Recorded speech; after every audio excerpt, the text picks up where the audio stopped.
Halo, wassalamualaikum warahmatullahi wabarakatuh. Balik lagi di channel Baba Bonsai. Apa kabar kalian semua? Semoga selalu dalam keadaan sehat, dilancarkan dan dimudahkan rezekinya. Amin amin ya robbal alamin. Oke, kali ini saya mau bahas terkait kolam ya, kolam ikan koi minimalis saya. Ini udah 1 tahun kurang lebih ini. Kacanya aja sampai berlumut, nggak kelihatan. Nah, itu chambernya ada di sebelah kiri, tapi ada tanaman kaktus istri saya. Nah, kadang juga ini pasir-pasirnya jatuh ke bagian filter dan menghambat sirkulasi. Nah, kali ini saya akan buat konten terkait pengurasan, terus media apa saja yang difilter dan sistemnya seperti apa. Nah, ini batu zeolit ya, batu zeolit itu berfungsi untuk menyerap logam dalam air, yaitu zat-zat yang berbahaya lah intinya, supaya ikan kita sehat. Nah, ini karena saya cuma 3 chamber batu zeolit ini saya letakkan di bagian gerojokan air ya. Oke, langsung saja kita lakukan pengurasan. Nah, pertama ini saya ada 2 skat ya. Jadi skat yang pertama itu ada buat peralatan, terus skat kedua ini saya bagi chamber, dan chambernya saya bagi lagi menjadi 3 bagian. Satu chamber pertama, kedua, dan ketiga. Dan chamber yang pertama itu harus lebih datar ya, harus lebih bawah. Nah, itu yang di ujung. Nah, ini chamber kedua, ini chamber ketiga. Nah, di chamber ketiga ini air sudah tersaring dan peletakan pompa ya, lalu disalurkan ke gerojokan. Nah, ini tempat peralatan.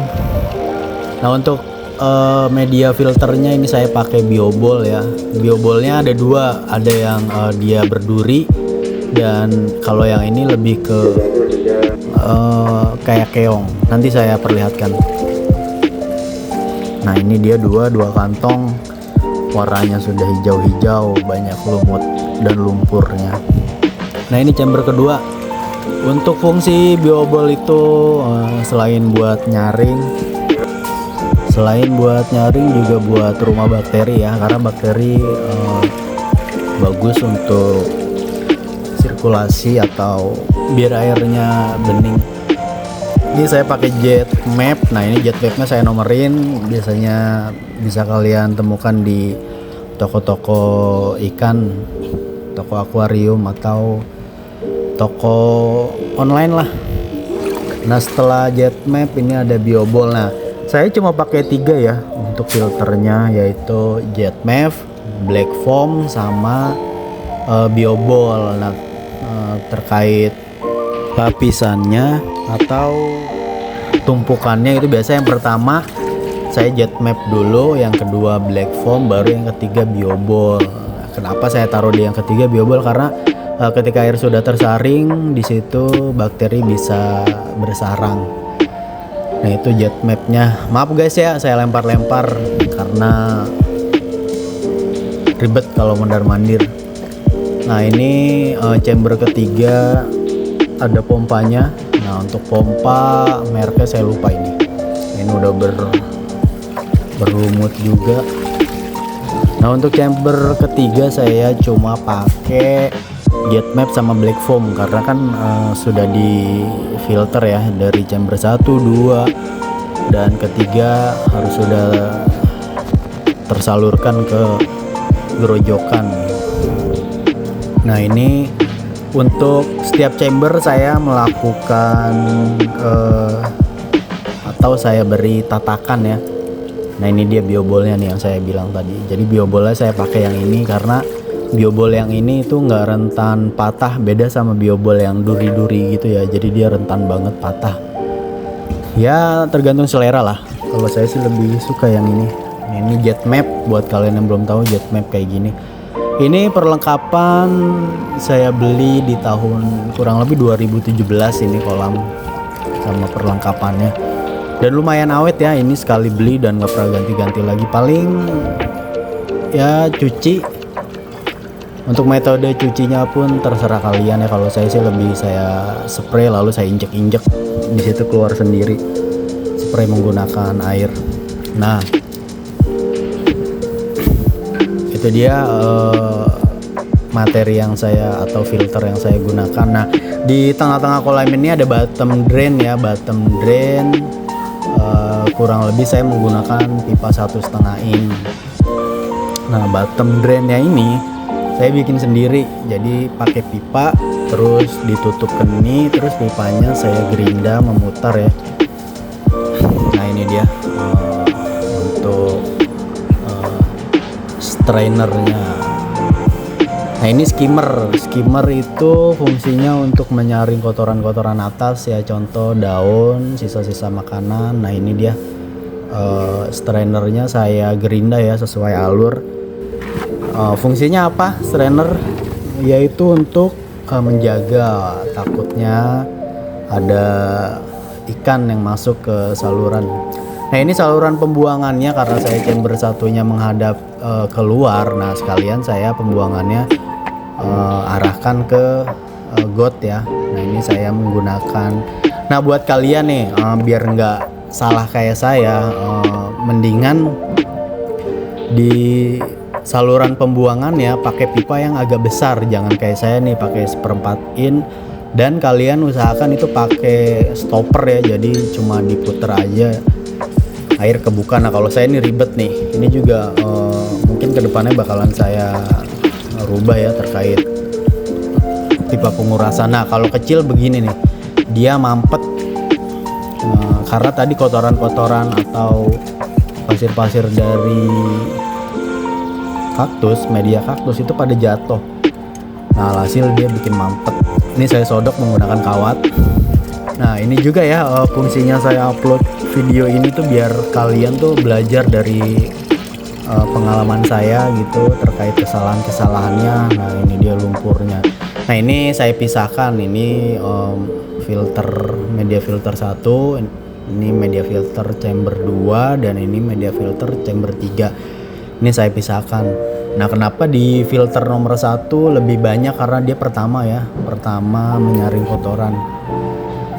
Oke, nah ini dia saya akan tunjukkan tatakan media filternya. Nah, pipa saya rakit. Nah, ini saya selup, kakinya saya selupkan saja. Jadi fungsinya itu buat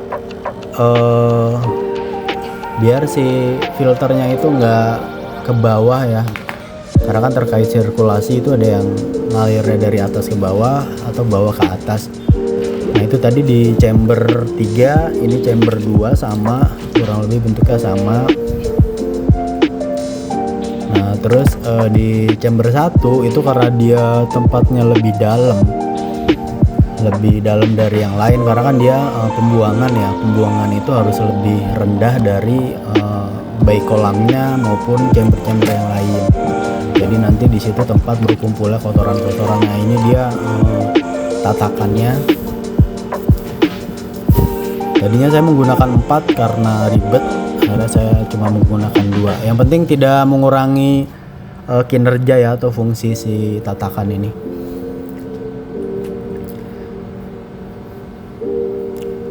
Nah, ini setelah saya melakukan pencucian pada media filter, sayang sekali videonya tidak terekam ya. Ya, untuk mencuci silakanlah kalian pakai teknik masing-masing karena gampang. Nah, ini bottom drainnya sengaja saya buat apabila saya menghentikan air yang ada di kolam terkait pengurasan. Nah, untuk kotoran lumut atau apa ini dibilangnya nih yang di tembok-tembok nih yang nempel, itu jangan disikat ya. Saran saya jangan disikat karena itu berguna banget buat makanan cadangan. Terus yang kedua buat kalau di tanaman itu kan ada fotosintesis ya.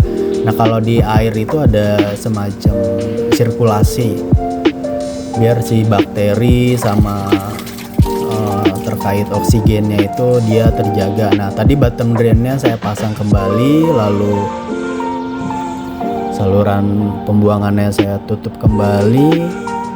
Terus kita ke step pemasangan media filternya kembali. Nah, untuk cat terkait kolam ini ya, saran saya ya, karena ini terkait pengalaman juga biar kalian nggak salah ya, karena biar gimana pun walaupun kesalahan adalah guru terbaik, tapi tetap kita bisa menghemat waktu kalau kita belajar dari kesalahan orang lain. Nah, terkait chamber ini saya kasih warna biru.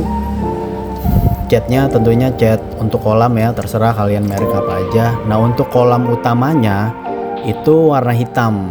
Kenapa? Karena untuk kolam utama itu biar corak si ikannya itu dia terlihat ya, kontras, nongol gitu warna corak ikannya. Nah, si chambernya kenapa warna biru itu karena biar lumut-lumutnya atau kotoran-kotorannya terlihat. Nah, itu dia fungsinya. Jadi jangan sampai dibalik ya, karena kalau dibalik bisa ya nggak apa-apa sih, cuman estetikanya kurang. Terus nanti corak ikannya juga jadi nggak kelihatan, ya, kecuali kolam ikan konsumsi itu lain lagi ya.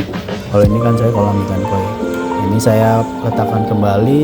Yang pertama itu jet map, kedua black foam, yang ketiga bioball. Nah, ini karena dia nanti ngalir ke chamber keduanya lewat atas dibalik. Jadi di chamber 2 itu bioball dulu, kedua black foam, baru yang ketiga jet map.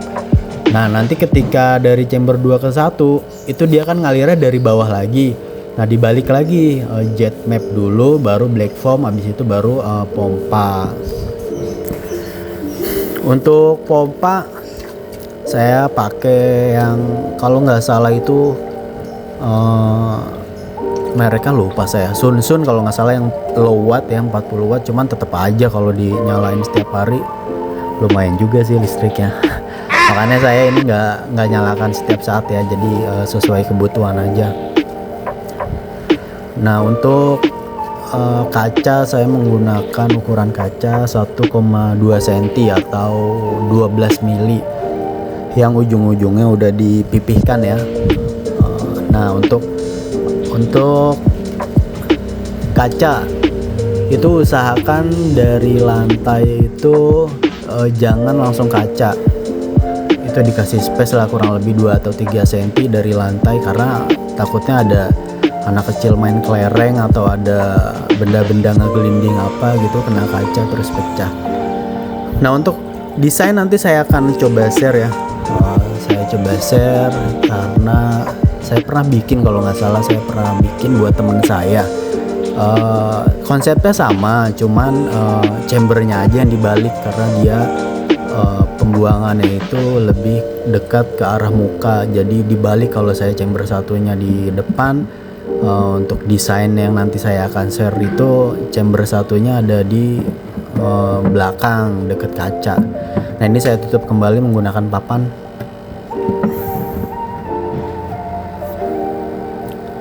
Nah, kalau teman-teman punya alternatif ya terkait media filter, silakan ya, monggo, bebas-bebas aja, yang penting fungsinya sama, tidak mengurangi keefektivitasannya, terserah. Bahkan di luar ada yang pakai jaring nelayan, ada yang pakai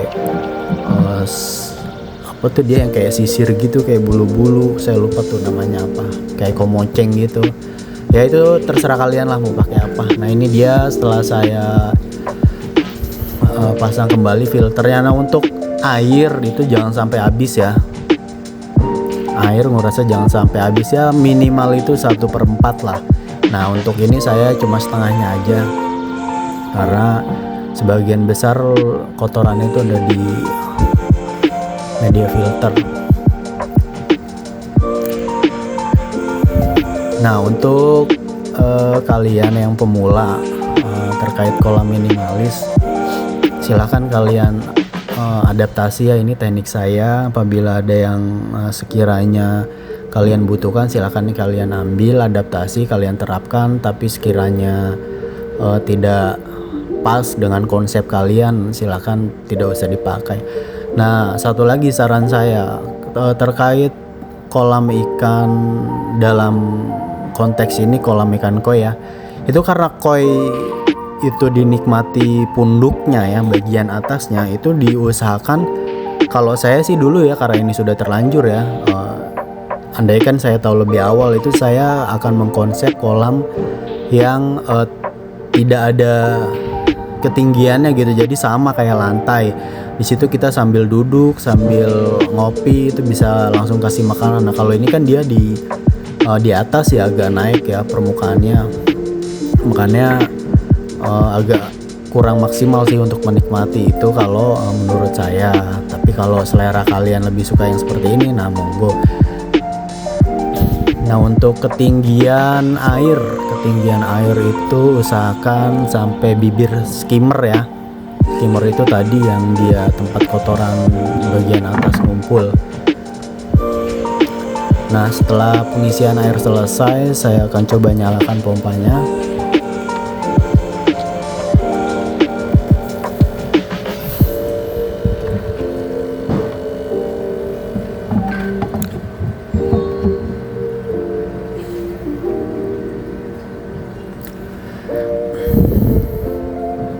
Nah ini untuk gerojokan saya bikin sendiri ya, jadi dari pot tanaman sih ini.